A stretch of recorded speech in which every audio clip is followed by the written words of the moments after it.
This is Scott Becker with the Becker Private Equity Podcast. Today's discussion is Goldman Sachs, Rite, Bank of America, and more. So here's what's going on with a few of these different companies and what it means for other trends in other companies.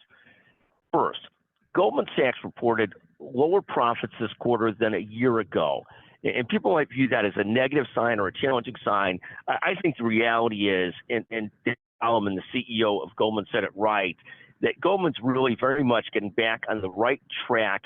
It's getting out of some of these consumer lending businesses. It's getting out of the businesses that weren't the traditional strength of Goldman. And I think Goldman will be far better positioned in the long run if it doesn't try to make itself into a Main Street bank, but stays what it's absolutely great at. So I think that is actually good news in the long run for Goldman Sachs. I think you'll see quite a rebound over the next few years.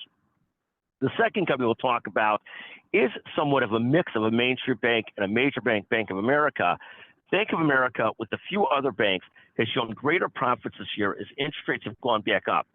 Trading revenue, investment banking revenue, not so strong, but the core business of banking doing better on the rebounding of interest rates.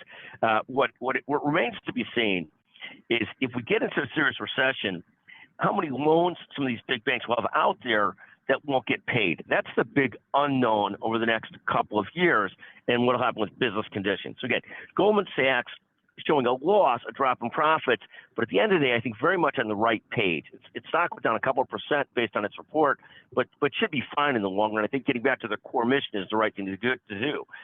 Bank of America also doing just fine and reporting very good earnings. The third story is Rite, and Rite's fascinating. Rite is a pharmacy chain. The core retail pharmacy business is a tough business. CVS did a great job years ago of pivoting and combining with Aetna to get themselves not quite into the core pharmacy business, or at least to be in multiple businesses. They're also trying to be in the provider business. They've not gotten as far along in that as they'd like to. And a similar story is Walgreens. CVS is down about 25 or 30% this year. It's obviously not where Rite is, which has gone bankrupt, filed for bankruptcy. Walgreens is down about 40% this year. And I think what you're going to find is this concept that people go through sort of periods of time where they're trying to explode the number of stores they have, the number of sites they have, and then over time they realize that strategy doesn't really work. So now they're trying to retrench.